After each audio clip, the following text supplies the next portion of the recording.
नमस्कार, आप देख रहे हैं सोनम की रिपोर्ट। आपको बता दें, आगरा से बड़ी खबर है। 3 दिन सुबह 10 बजे से शाम 6 बजे के बीच में है 24 घंटे का कारोबार वक्त, जिसमें रखी गई 2000 करोड़ के संभावित कारोबार की आधारशिला। मीट आगरा 15वीं संस्करण के अमृत कलश से निकला यह कारोबारी आंकड़ा आगरा की जमीन को 3 दिन के लिए आर्थिक राजधानी साबित करने वाला रहा। रविवार को गांव सिंगना पर फेयर के आखिरी दिन एफएमए अध्यक्ष पूरन डावर ने मीडिया से बात करते हुए कहा कि सरकार निर्यात के जिस लक्ष्य को लेकर चल रही है, आज उसे भारत महज अचीव ही नहीं कर रहा, बल्कि इंडस्ट्री तेज गति से आगे बढ़ते हुए स्वयं को वर्ल्ड लीडर साबित करने के लिए अग्रसर है।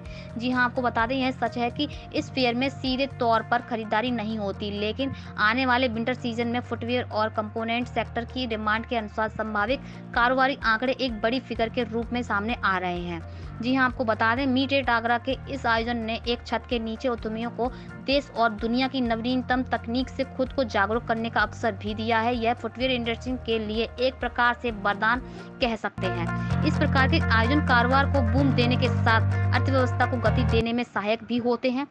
लगभग 13% कंपाउंड एनुअल ग्रोथ रेट के साथ भारत में फुटवियर उद्योग 8 गुना बढ़ने की उम्मीद है, जबकि फिलहाल विश्व में फुटवियर उद्योग 2.8% कंपाउंड एनुअल ग्रोथ रेट के साथ बढ़ रहा है, जबकि भारत में 9.8%।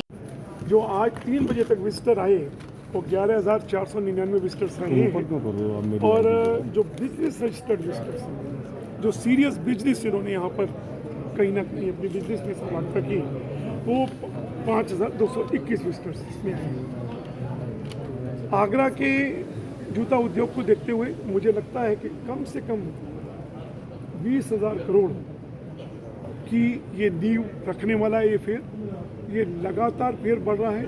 जिस तरह से भारत अपना आत्मनिर्भर हो रहा है और जिस तरह से एक बड़ी छलांग लगाने की बात की जा रही है, इस तरह से कि पूरा विश्व भारत को एक ग्लोबल फैक्ट्री के रूप में देख रहा है, तो निश्चित रूप से ऐसे इवेंट बहुत अधिक होने चाहिए।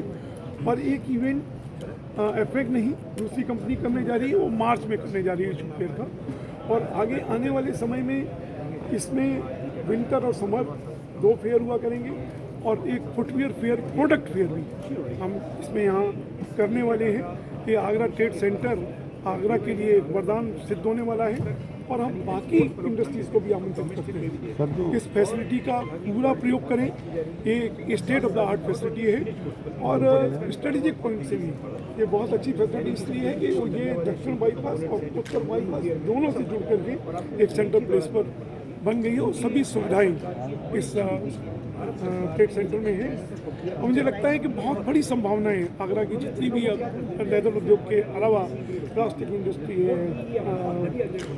टेक्सटाइल इंडस्ट्री की आगे बढ़ रही है, क्लीनिंग इंडस्ट्री, स्वच्छता का अभियान चल रहा है। तो ब्रश इंडस्ट्री, आगरा की ब्रश इंडस्ट्री बताते हैं कि ब्रश इंडस्ट्री का शेयर एक बहुत बड़ा शेयर वर्ल्ड देश की मार्केट में है। ऐसी सबको मैं आमंत्रित करता हूँ कि वो लोग भी इसमें सर जो कंपोनेंट्स वगैरह मिलेगा। और जो आपने एक बात कही थी कि बहुत जल्द इस तरह के भी सेंसर लगे शूज आने, तो ये कब से दिखाई देंगे? देखिए, ये सेमिनार जो 3 दिन के सेमिनार्स हुए, इस पर हमने एक्सटेंसिव चर्चा अपने इस पर पर्यावरण पर की। हम ये हमेशा मानते हैं कि जितना उद्योग हमारी जीविका के लिए आवश्यक है, पर्यावरण हमारे जीवन के लिए उतना ही आवश्यक है। इस पर चर्चा हुई और इस पर एक्सपर्ट्स आगरा के ही नहीं, चेन्नई से भी और दिल्ली आईआईटी के एक्सपर्ट्स भी बनाए गए कि आगे इनोवेशन नया क्या हो। इन इनोवेशंस को देखते हुए किस तरह के ऐसे सेंसर लगे, किस तरह के चिप्स लगे कि हमको क्या उसकी लाइफ रहने वाली है, क्या उसमें विशेष गुणता है, वो उससे चिप्स के माध्यम से हमको पता लग जाए। किस तरह से आर्टिफिशियल इंटेलिजेंस का यूज़ किया जाए, ये सारे इस पर भी मनन हुआ है। और बैंकिंग में भी हमने लंबा एक मंथन किया, बैंकर्स के साथ में मिलकर के, सीए के साथ में मिलकर के और इक्विटी वेंचर्स में जो पैसा लगाते हैं उनके साथ मिलकर के। क्योंकि जब देश को ग्लोबली बहुत आगे बढ़ना है, आगे तक जाना है, तो रिस्क लेने की क्षमता होनी चाहिए। और रिस्क लेने की क्षमता तभी होगी और अगर इंटरेस्ट रेट बहुत ज़्यादा है या बैंकर अगर कोई चढ़ते चढ़ते स्लिप होता है और बैंकर उससे उसी दिन हाथ खींच लेता है, तो निश्चित रूप से वो नीचे जाने वाला है, उसकी रिस्क लेने की क्षमता नहीं बनेगी।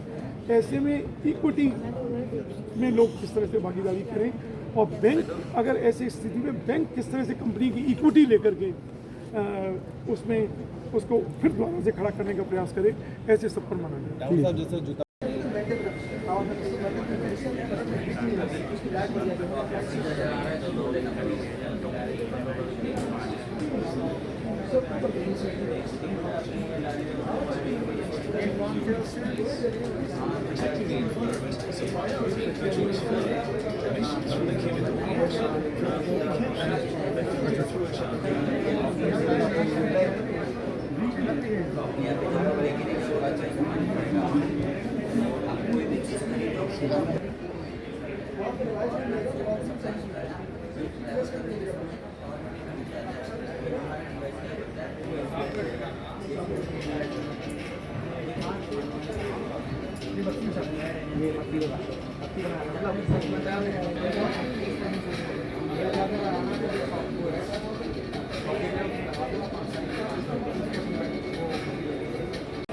मैं Rakesh Chand Jain, zonal distributor Sheela foam limited Agra को प्रतिनिधित्व करता हूँ और हमारी कंपनी ने जूते के लिए जो आरामदायक उत्पाद हैं उन सभी का निर्माण करती है। नई नई टेक्नोलॉजी के साथ प्रोडक्ट्स का निर्माण किया जाता है और सबसे बड़ी बात जो आज की डिमांड है कि जूते में कंफर्ट होना चाहिए, आराम होना चाहिए, उसके लिए तरह तरह की नई नई फोम और फुट पैड्स के लिए फोम हमारी कंपनी के द्वारा बनाए जाते हैं। और सबसे इम्पोर्टेंट बात यह है कि आज की डिमांड यह है कि BIS स्टैंडर्ड और ISI अप्रूव प्रोडक्ट चाहिए, जो कि आज की टेक्निकल ज़रूरत है। उसको हमारी कंपनी सारे नॉर्म्स को भली भांति पूरा करती है। हर तरह के सर्टिफिकेट्स हमारे पास हैं जो कि बाह्य एजेंसियों से लिए गए हैं, तो इसलिए हम हर तरह से इस ट्रेड को माल देने में, वो क्वालिटी प्रोडक्ट देने में सक्षम है। सर हम लोग करते हैं। हम लोग की कंपनी सबसे बड़ी एशिया की PU फोम कंपनी है। इसके 21 प्लांट इंडिया में है, 5 ऑस्ट्रेलिया में है और स्पेन और न्यूजीलैंड में है। हम लोगों की प्रेजेंस ऑल द वर्ल्ड है। हम लोगों के जो प्रोजेक्ट्स हैं वो एक अच्छे USP के साथ हैं, जिसमें टेक्नोलॉजी नेम से इस्तेमाल किया गया है। इसका means anti bacterial means anti bacterial, anti fungal, odourless को मैं करूँ तो ऑर्डरलेस मतलब कि आपका पैर में पैर पसीजता है तो उससे इंफेक्शन होने के चांस रहते हैं, बदबू आती है, वो सब चीज़ें हमारी सर्टिफाइड फॉर्म्स हैं। अब हमारे प्रोडक्ट मैनेजर हैं, इसके बारे में ब्रीफ करेंगे आपको। Myself Ashish Kumar, I take care of the product development in Sheela Foam Limited, and we have a range of foam samples here. आप इधर दिखा सकते हैं। इनर पर हर तरह का फोम बनाते हैं, 18 डेंसिटी टू 90 डेंसिटी। तो ये सारे रेंज के फोम्स हैं और